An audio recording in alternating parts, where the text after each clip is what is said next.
Геннадий Михайлович, мы уже начали с вами разговаривать, и вы сказали, что есть разница между национальной и этнической музыкой, и что, в частности, то, что мы знаем как национальную татарскую музыку, это продукт 20-го, я так понимаю, века, да?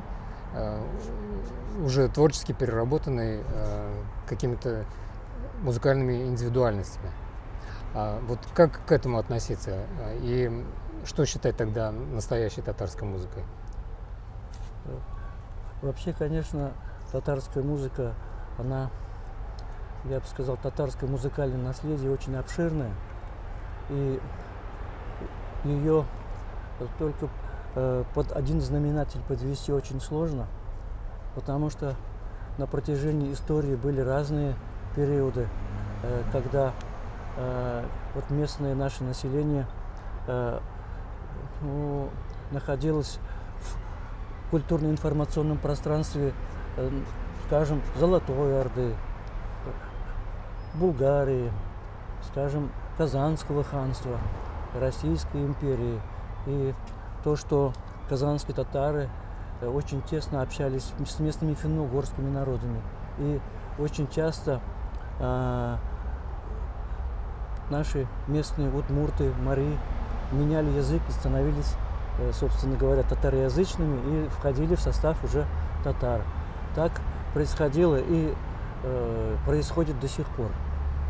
Вот поэтому я бы, конечно, татарскую музыку подвел к такому понятию, как татарское музыкальное наследие, и при том все-таки, чтобы каждая историческая эпоха описывалась отдельно. Потому что музыка, как и костюм, или как, например, язык, он постоянно меняется. И я бы, наверное, привел вот в качестве, чтобы сравнение, татарский язык. Татарский язык, он тот этнический язык, это говоры, диалекты, их очень много. И они очень разные, и все на сегодняшний день представляет огромнейшую ценность. Но они уходят постепенно из быта. И вот следующий у нас огромный такой пласт – это письменная культура Средневековья.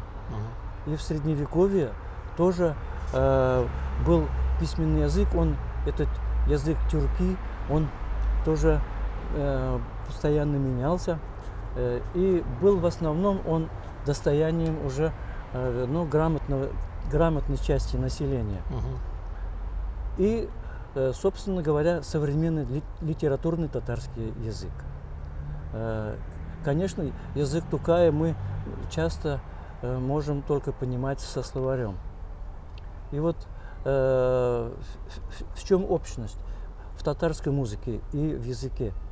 То, что у нас разные этнические группы имеют свои особенные напевы, свой стиль, который не во всем изучен. Хотя, в общем-то, изучение продолжается, и мы многое что потеряли, но тем не менее наука не стоит на месте, как говорится, уже у нас этномузыковеды издают сборники с песнями сибирскими, астраханскими, оренбургскими, скажем, или песни населения Сурско-Охского междуречья, те же, допустим, песни Южного Урала, ну и так далее.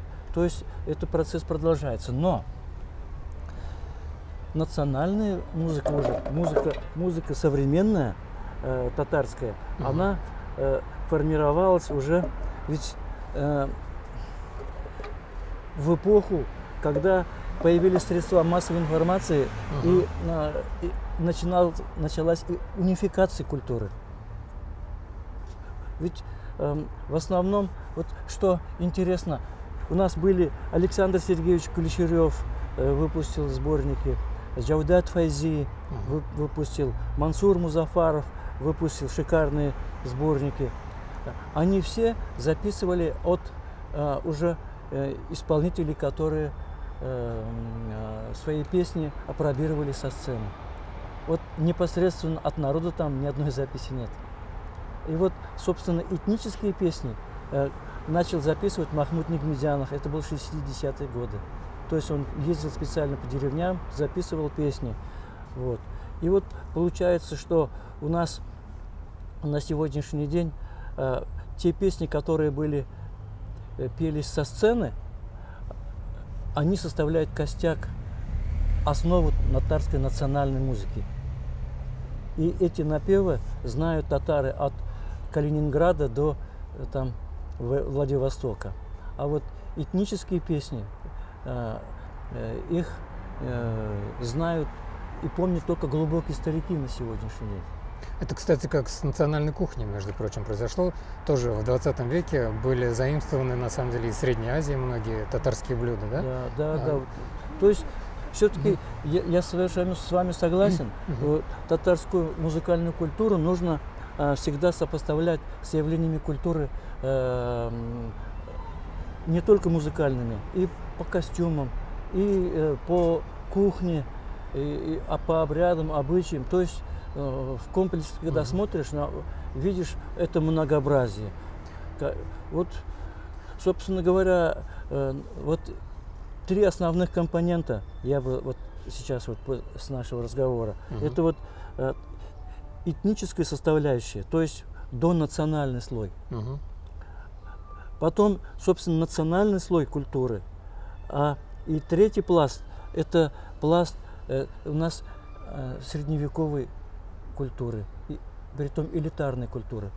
Туда я включаю и элитарную музыку Казанского ханства, Золотой Орды, ну и отчасти и Волжской Булгарии. Потому что наши баиты и мунаджаты по своей структуре, по своему метру, ритму, они резко отличаются от этнических песен. Это песни, которые можно сопоставить уже с традициями арабо-иранскими. И эти мунаджаты и баиты относятся к какому периоду? Вот это, конечно, это классика средневекового периода татарской культуры. Ну, средневекового Волжской Булгарии или все-таки Казанского ханства или Золотой Орды? Я думаю, что Казанского ханства. Понятно. Так, значит, насколько я понял, татарская музыка разнесена и во времени, и в пространстве, так ведь? Да. И самый ранний пласт – это Волжская Булгария. Мне вот всегда было интересно, как музыковеды вообще могут восстановить музыку древних времен, если мы не имеем носителей, да? Как там Наутилус Помпилиус, пели песню про Тутанхамона, она как бы якобы такая немножко восточная. Откуда они взяли эти аккорды? Ну, сегодня есть такая тенденция, наши романтики, татары, а-ля Восток, как вот, например, композитор Бородин, Глинка, там они могли половецкие пляски ставить на сцене и музыку сочинять. Также и сегодня наши композиторы тоже грешат вот этим же самым. А в принципе по этнической культуре, по этнической музыке мы можем того времени судить, только сравнивая это с местными народами. То есть это и чувашская музыка, и удмуртская музыка, и марийская музыка. Так мы можем, вы считаете, докопаться до музыки Волжской Булгарии, да? Понятие Волжской Булгарии, ведь это только понятие, это название страны. Все-таки это было полиэтническое образование. И поэтому какого-то абсолютного булгара никогда и не было. Это название страны не говорит о том, что там были некие вот конкретные булгары. Приазовские, да, допустим? Да. Вот что интересно получается, что приазовские тюрки, они, мышление у них в музыке не пентатонное. А какое? Ну, это все равно это балканское влияние, вот, скажем, средиземноморского, черноморского круга. То есть там европейское звучание? Ну да, получается южноевропейское. А если с Приазовой пришли, они тоже, видимо, что-то привезли с собой, но постепенно они опять-таки перешли на тот вот пентатонный язык, Может быть, отчасти и сохранили даже, конечно. Ну, то есть поиски в этом направлении ведутся. И хотелось бы, чтобы наша молодежь более глубже копала. И наши композиторы молодые тоже в это вникали, а не просто так сочиняли и выдавали это за там булгарскую культуру, там какие-то аккорды причудливые, восточные. Это, конечно, опять-таки чисто романтика, только художественный вымысел. То есть сейчас вообще нет исполнителя, который приблизился бы, да, к правильному пониманию той татарской музыки? Вот, например, это все конструкторы романтические у них, у всех? Вот, например, есть у нас поэма Кулгали Кайса и Юсуф. Но при этом у нас есть записи, как эти напевы исполнялись вокально. Напевное чтение. Записи. А кто их исполнял? Их записывали в народе, исполняли абыстаи, люди. То есть это тоже материалы этнографических? Этнографических, да. И видно, что по своему стилю это баитные такие напевы, которые по своему метру, ритму перекликаются уже с восточными, действительными. Но только лишь разница в том, что здесь они пентатонизированы. Вы, кстати, в начале разговора упомянули о влиянии финно-угорском на татарскую музыку. У меня на самом деле про это тоже был вопрос. Это очень интересный момент. И вот, вы как вы считаете, как это проявилось в татарской музыке? Финно-угорское влияние, как оно проявилось? Финно-угорское влияние, оно ведь не было только односторонним, оно было там многовекторным. Дело в том, что еще удмуртская, марийская музыка, оно в свое время получило огромнейшее влияние, скажем, скифской, иранской культуры. Даже слово удмурт, например, это удмард, это лесные люди, мард – это мари. Корень марда – это человек. Да, и там иранисты просто купаются. Столько там у них иранского, и это, конечно, бесследно не осталось и в музыке тоже.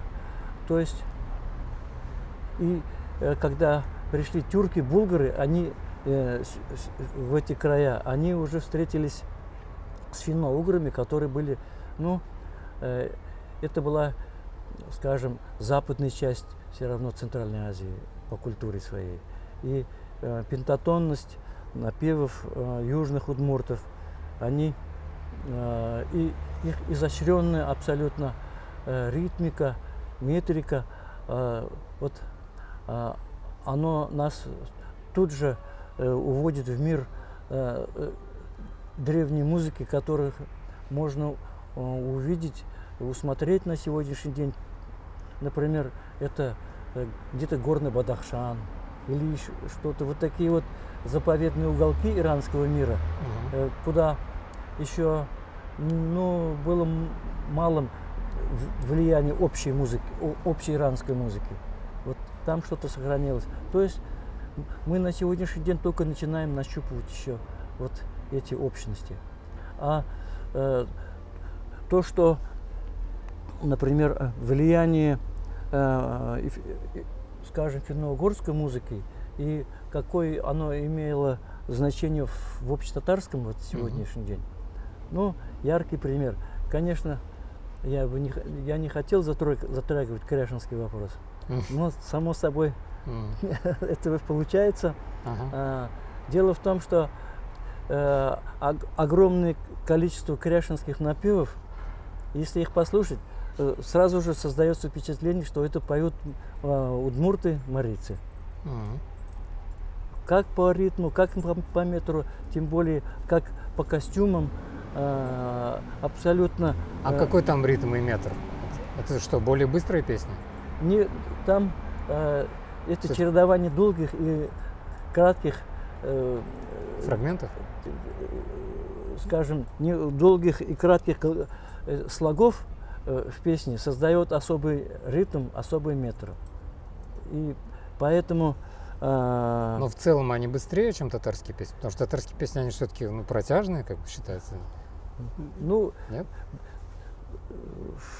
Татарская песня, то, что мы сегодня знаем, это, конечно, продукт более поздний.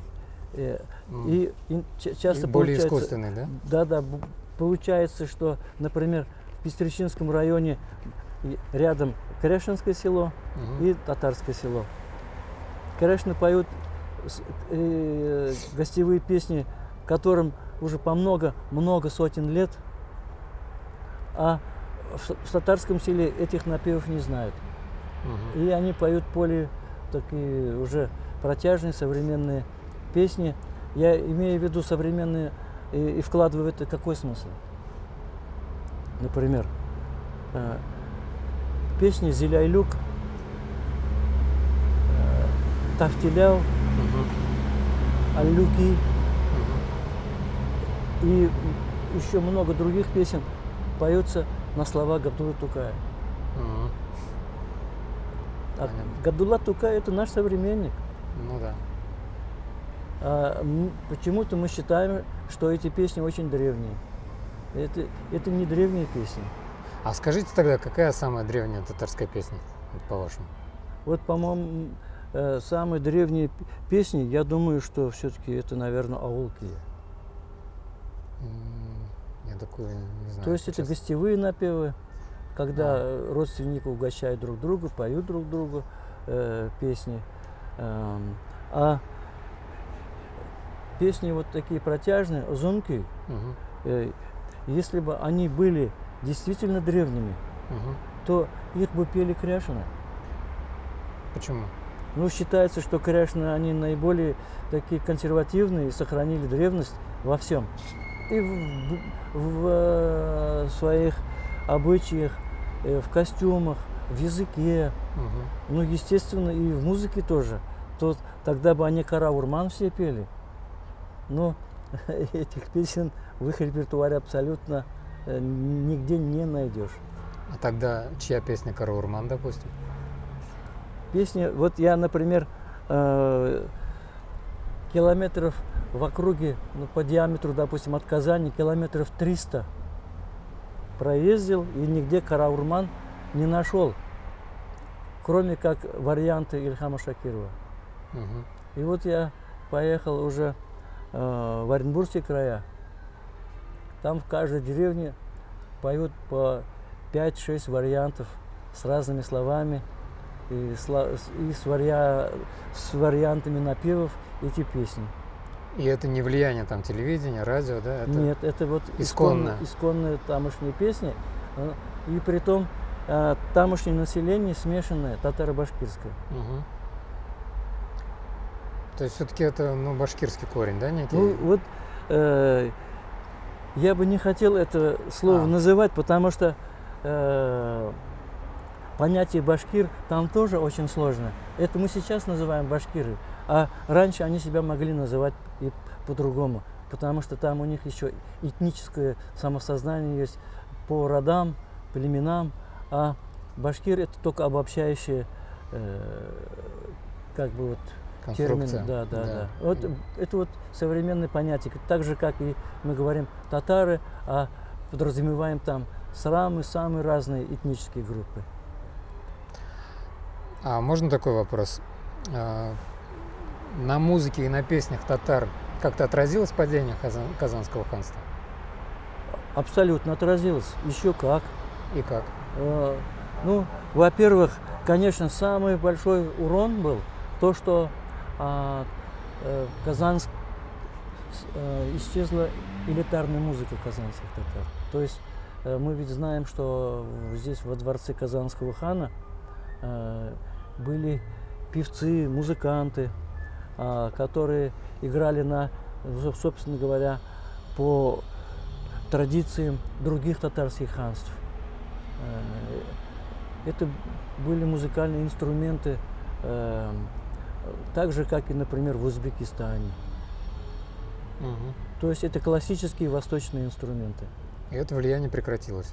это было не влияние, это было нахождение В общей этом. среде, да?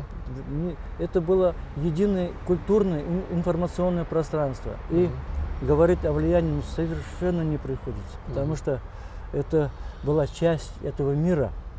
И вот с падением уже Казанского ханства получается, что мы ведь по истории знаем, что элита Казанского ханства, князья, они все остались живыми. Они просто присягнули Ивану IV и дальше продолжали интегрироваться. Интегрироваться. Потом ориентиры российского государства были другие, конечно. И вот, конечно, при дворах содержать музыкантов, поэтов не получилось уже. Вот это одно. То есть мы это вот утеряли. Затем в Казанском ханстве уже сформировалась система общинной жизни. Общины жили, внутриобщинная жизнь, и культура была уже сформированной. И вот с огромным исходом населения из насиженных мест люди устремились, кто на Урал, кто там ближе к пермским лесам. И на местах там опять формировались новые традиции, новые песни, и старые традиции исчезали. Это как после пожара. Вот, заново формировались. С чистого листа прямо или все-таки нет? Нет, это было все-таки не с чистого листа. Например, кто уехал в сторону Башкирии, конечно, ведь платили ясак и платили с башкирами. Вот, собственно говоря, в дифтере записывали, типтяри образовывались. Но местное влияние тоже, конечно, ощущалось. Вот. Но я бы сказал, еще после взятия Казани, еще феномен один, который нужно упомянуть. В Казанском ханстве было достаточно развитым суфийское движение. И вот после взятия Казани многие суфии тоже ушли в безлюдные места и организовывали суфийские братства. И вот это стало как раз вот тем механизмом, что помогло сохранить еще традиции, инструменты, которые связывали их со среднеазиатскими традициями. То есть играли на тех же инструментах. И вот это суфийские ордена Накшбандия и другие тоже были. Как раз вот благодаря им сохранились инструменты. И это продолжалось до середины 19 века. Но у Накшбанди, у них же тихий зикр, я так понимаю. Оно, без песен? Без песен. Да. Но, тем не менее, когда они уходили обучаться в Среднюю Азию, там Самарканд, Бухару, и до Кабула доходили. И вот эта среда, она способствовала тому, что они там впитывали в себя тамошние традиции. И яркий пример вот тому Джафар Ишан ас-Сафари. Джафар Ишан, Ишан Баба, его могила в Аургазинском районе. Шихабуддин Марджани пишет в книге «Мустафа дель-Ахвар фи ахвали Казан ва-Булгар», что Джафар Ишан прекрасно играл на танбуре. На чем? Танбур. Такой инструмент с длинным грифом. И его мюриды тоже играли на разных инструментах. И вот они часто музицировали. То есть это получается, если и тихий зикр, то они не все время только тихими зикрами занимались и играли на инструментах. То есть вот суфийское музыкальное искусство, оно является тоже вот пока что малоисследованной частью. И самое приятное, что сохранились тексты и сохранились напевы. То есть напевы баитов и мунаджатов – это яркое проявление суфийского искусства. Они сохранились через эту цепочку ишанов? Или как? И не только ишанов, собственно говоря, Муршидов? Ну да, вот, например, в том же Оренбургских краях я был в конце 80-х, и там вот в селении Озерки я записывал у одной пожилой женщины, ну, очень много баитов, мунаджатов с оригинальными текстами и напевами.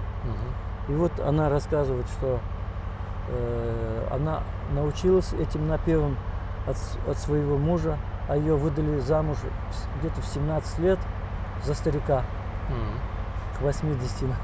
И вот этот дед Ишан, он научил ее очень многим напевам.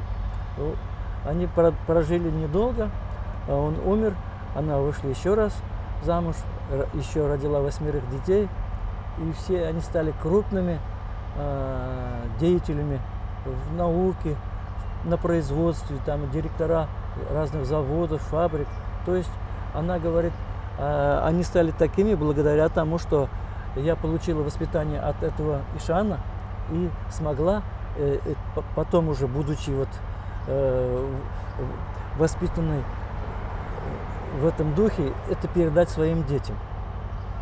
И она постоянно читает молитвы, дуа. То есть они латентные суфи стали, эти дети? Ну вот она, во всяком случае, это все знала, передала. И она говорит, как хорошо, что вы приехали, я смогла это передать. Вы сказали, это было в конце 80-х, да? Да. А вы это писали на магнитофонную пленку? Да. Это, кстати, вот это наследие, оно, например, оцифровано, оно как сохраняется вообще? Ну, напевов, баитов, мунаджатов достаточно много в Институте языка, литературы и искусства имени Галимджана Ибрагимова. В свое время наши фольклористы записали их достаточное количество. А с сохранностью как? Они оцифрованы. Ну то есть это беспокоиться за это не стоит, да? Они оцифрованы. И я хочу сказать, вот если посчитать, то получается лет на 250 можно было заглянуть через машину времени и сохранить вот эти напевы, которые пелись еще лет 250 назад. То есть от этой бабушки я смог записать вот эти напевы. То есть получается, что здесь уже есть документированные материалы. Вот это вот очень важная часть культуры. У меня, кстати, был вопрос про Мавля Калыя. Его можно считать продолжателем традиции тариката Ясавия? Ну, конечно, можно. Ну, конечно, это однозначно. И на сегодняшний день, конечно, вот мы в Казанской консерватории тоже со студентами изучаем эти баиты, мунаджаты, эти метры, ритмы, но мы изучаем это как явление искусства. Вот человек у нас в редакции, который этим интересуется, он отдельно просил спросить, стихи Мавля Калыя напоминают творчество турецкого суфия Юнуса Эмре? Ну, наверное, в этом сомнений нет, потому что это явления вот очень близкие, и постоянное общение вот людей духовных, вот, скажем, вот в этом пространстве, это вот естественно. Считаю, что да. А мы можем обсудить, допустим, Курай? Можем, да. Вот 3 года назад в Башкирии запатентовали этот регион как место происхождения Курая. Это вообще как-то, меняет для татарского курая? Что это вообще изменяет? Ну, я вообще считаю, нет башкирского курая, нет татарского курая, есть просто курай. И ограничиваться татарами-башкирами здесь невозможно, потому что эти же традиции рядом же играют казахи, точно такие же, на таком же инструменте, киргизы, алтайцы, хакасы. Но при этом башкиры все-таки говорят, что это растение у нас не растет просто. Вот это зонтичное, я не помню, как оно называется. Да, зонтичное растение дудник. В Татарстане оно якобы не растет. Ну, я, конечно, глубоко сожалею, что курай стал предметом политических каких-то амбиций. Мы говорим вот и сегодня тоже больше об культуре, искусстве. Мне кажется, надо было бы радоваться, что больше людей интересуются этим инструментом, и что можно было бы для курая сделать много хорошего, без вот этих дрязг. Это все потом все успокоится, и все станет понятно, что это не стоило таких вот там споров. Я вот сам из города Альметьевска. Я с детства знаю, что в лесу там везде растет этот длинный курай, и видел соседки, бабушки играли, и в деревнях видел. И, собственно говоря, я в этих краях достаточно много ездил. И диссертация у меня вот по духовым инструментам, в том числе и по кураю. Так что вот от Чистополя и там, скажем, до Бавлов, до Мамадыша, там, до Актаныша, везде играют на курае. Конечно, у татар тоже курай везде разный. Вот тот, который близок к башкирскому, вот играют на этом инструменте не только, собственно говоря, татары и башкиры, если скажем так, по этническому признаку.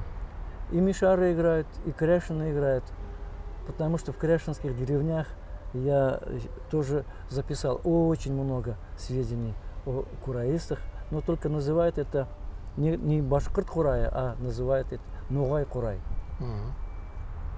Жигитлерде жыруна иш жырламас, нугай курайлары булмаса. Жигитлерде жыруларны иш жырламас, көкрегинде уйлары булмаса. Такой текст красивый спели. Это в каком районе было? Это вот и в Альметьевском районе, и в ближайших районах тамошних. Конечно, на сегодняшний день говорят, что это играют татарные башкиры. Вот такая тоже вот есть, этот, скажем, версия.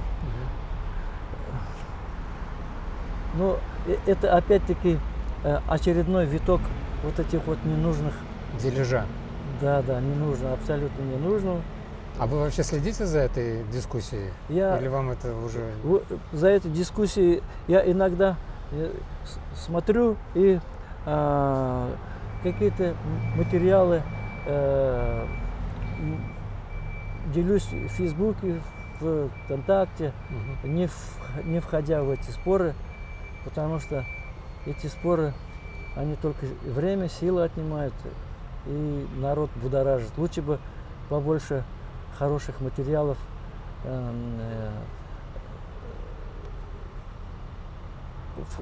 ставить в эти социальные сети, чтобы больше людей научилось играть. Ну, это прекрасный инструмент. Я думаю, что со временем должно же все-таки это как-то успокоиться, урегулироваться. И, конечно, у меня очень большое желание, чтобы еще и в Казани уделялось внимание не тому короткому кураю, который вот из лыжной палки сделан, ну, тому вот настоящему тростниковому краю. Конечно, в Уфе будут говорить, вот у вас же лыжные палки есть, играйте. Ну, вот и играем. А хотелось бы, чтобы и здесь играли, учились на разных видах курая.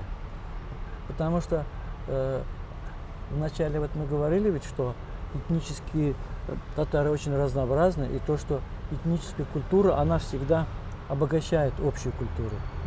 Вот где-то в буинских, апастовских краях, там кураи совсем другие. Тоже с двумя отверстиями, небольшие деревянные, и в сундуках у бабушек до сих пор еще это все есть. А тамошние, допустим, тамошние мишары, это называют иногда дотка или гюряй.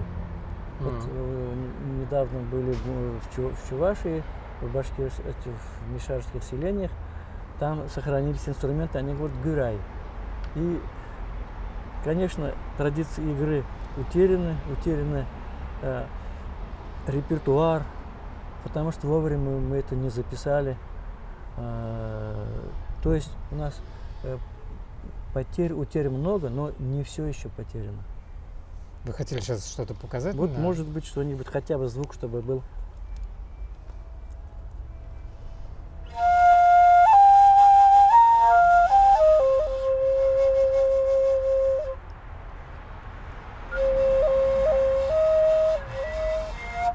Не получается еще.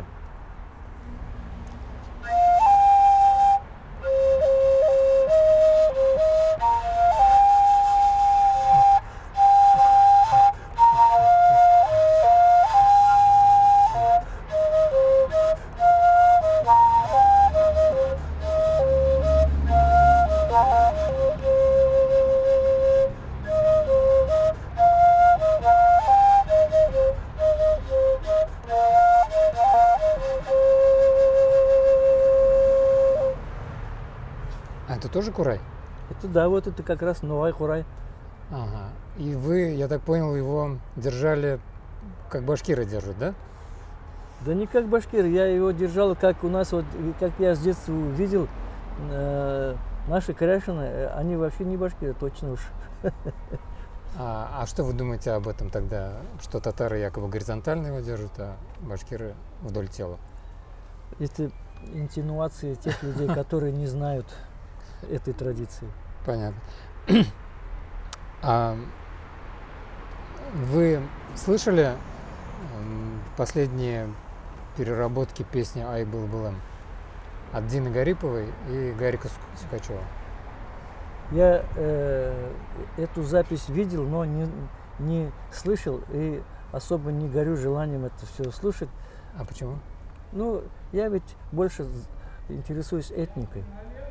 А это национальная песня? А это современная уже песня. А, даже современная. Потом эта песня «Ай был-былым», она появилась в татарской культуре только тоже лет 150, ну, в начале 20 века только. Это не старинная песня. А вам не кажется, что и она может быть ценна для татарского народа, потому что она такая, ну, объединяющая? Даже румынские татары ее поют со своим и текстом. Румынские, и крымские поют, и Да. притом намного раньше, чем казанские. Ну, то есть совсем, может быть, ее как бы не иметь в виду не стоит? Ну, конечно, культура должна обогащаться. Я с этим полностью согласен. Мгм. А какой из инструментов, по-вашему, самый татарский? На котором умеешь играть. Вот, если у тебя получается на фортепиано хорошо татарские мелодии играешь, значит, он твой самый татарский инструмент. Но многие любят татарскую музыку, но играть не умеют все-таки. Ну, это уже, это получается любители-слушатели. Любители. Вообще, конечно, самый татарский инструмент, он не может быть, это вопрос некорректно заданный. Я понимаю, да, но наши читатели, знаете, любят простые формулировки. И не только наши, а вообще, в принципе. Человек любит простую формулу. Если нет, то нет. Ну, например,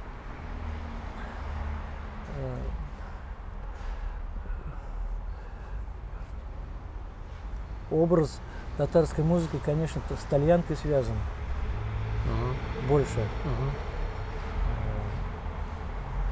Наверное, пока что вот тальянка можно считать таким. Она ведь происхождением из Италии, да, я так понимаю? Ну, как бы то ни было, так она называется. Мгм. А вы как-то отслеживаете современную татарскую эстраду? И как вы ее состояние оцениваете? Татарскую эстрадную музыку уж я слушаю, когда вот дети, внуки слушают. Я Мгм. тоже так слушаю, но ну, я человек другой эпохи уже, поэтому я это все воспринимаю как какой-то вот из другого мира. Может быть, как кич? Нет? Ну, да, А чем это кончится, по-вашему? нормально, потому что каждая эпоха своеобразный кич.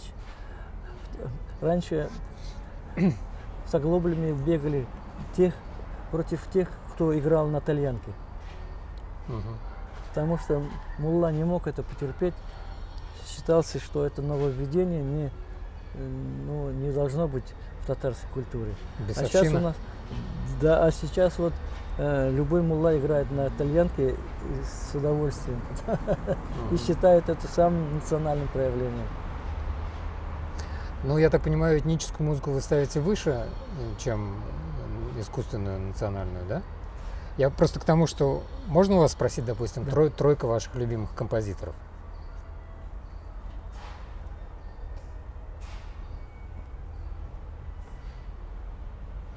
М, не-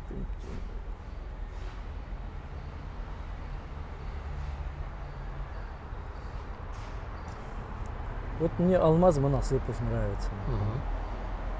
потому что он в своем творчестве как раз вот хорошо затрагивает баиты, мунаджаты, вот в ритмах Тукая его композиции. Симфонические произведения тоже мне достаточно так вот.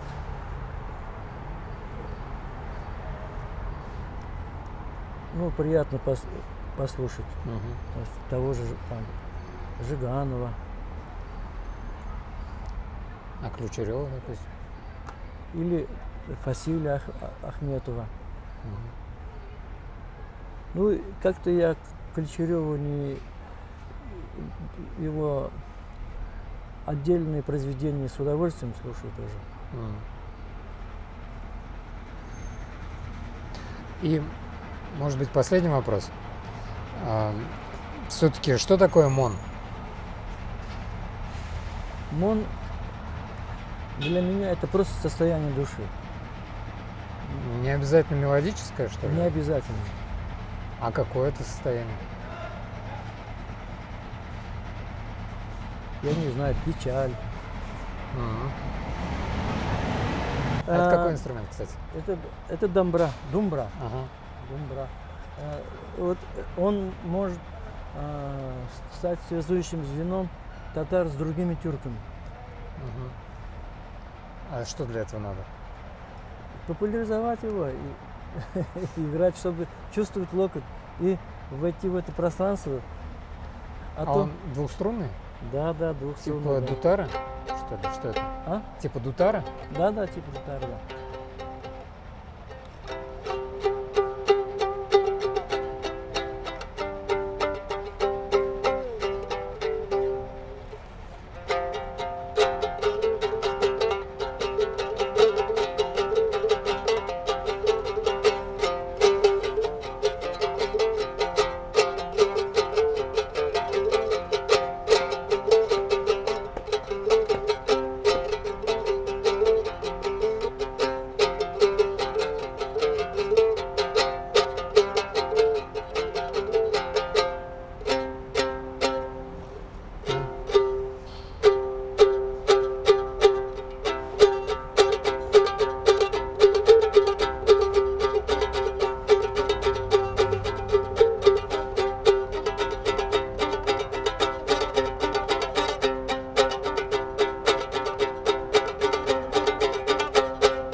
наш видеограф пустился в пляс просто. Да. Да я же могу придумать. Да я слушаю через наушники, мне еще хорошо.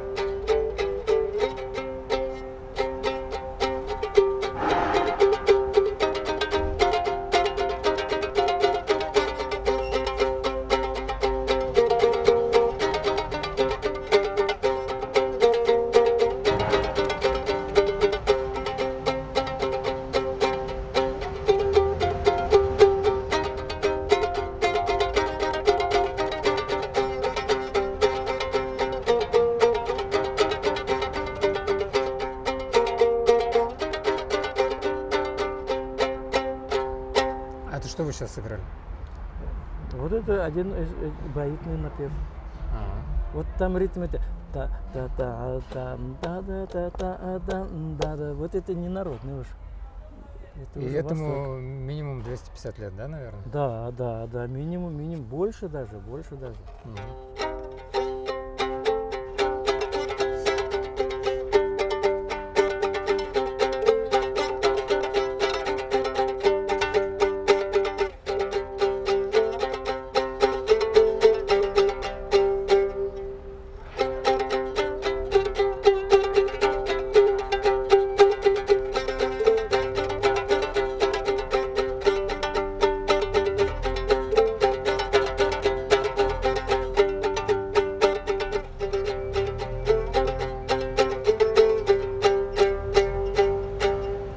А это вы сами сделали?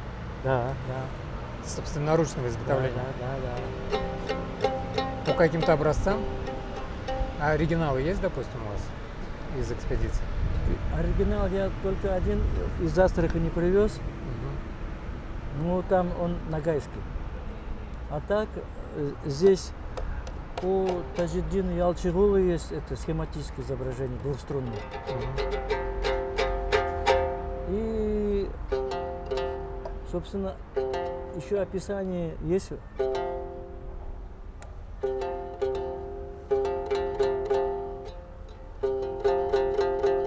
Вот это как раз переход старотатарской культуры есть новотатарская культура. Мгм. Переход новотатарской культуры – это переход на европейский, в европейское культурное пространство. Это джадидизм. Мгм. Джадиды – это они вбили последний кол в татарскую культуру. Обновленцы. Обновленцы, Мгм. и притом остальное все коту под хвост. Потому что до этого тысячи лет татарская культура развивалась, и потом кризис уже. Мгм. Все, академисты уже некуда дальше двигаться. И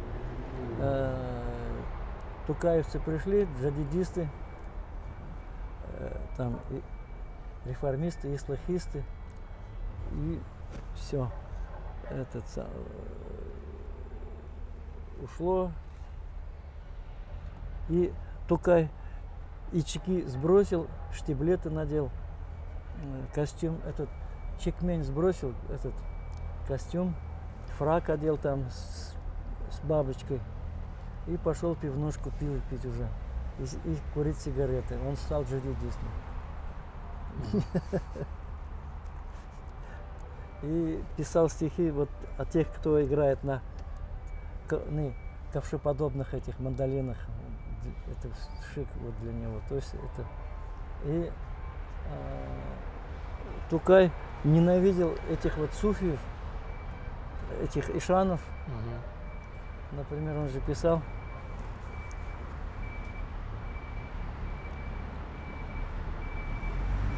про ишанов, типа мантык имеш, башы тулы катык. Там или мог затянуться так, и какому-нибудь мулле в нос пустить дым. Пока тот чертыхался, друзья, они смеялись, стояли. И Тукай ничего за это не было. Потому что он был талантливый, великий. Ну и потом это же была неизбежность, наверное, все-таки. Ну понятно. Все прошли через этот модернизм. Понятно. Мгм. А теперь-то мы в 21-м живем. Зачем клеймить до сих пор Ишанов.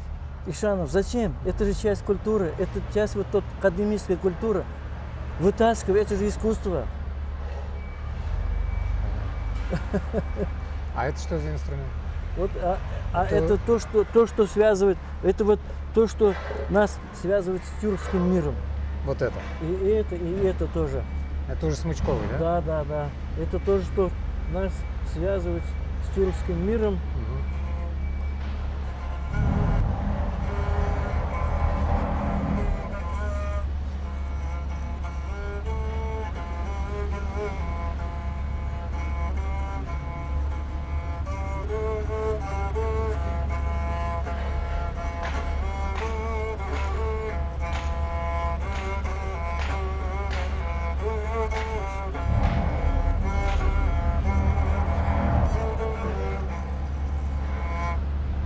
То есть вот А это что было?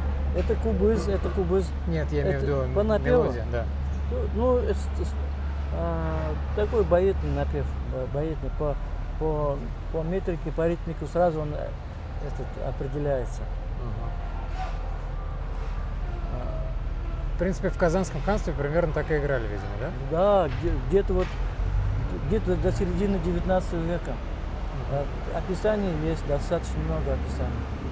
То есть вот это вот такая тюркская.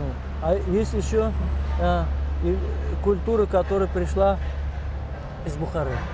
Это узбеко-таджикская такая культура. Например, в Казанском ханстве на тюркском языке никто не пел.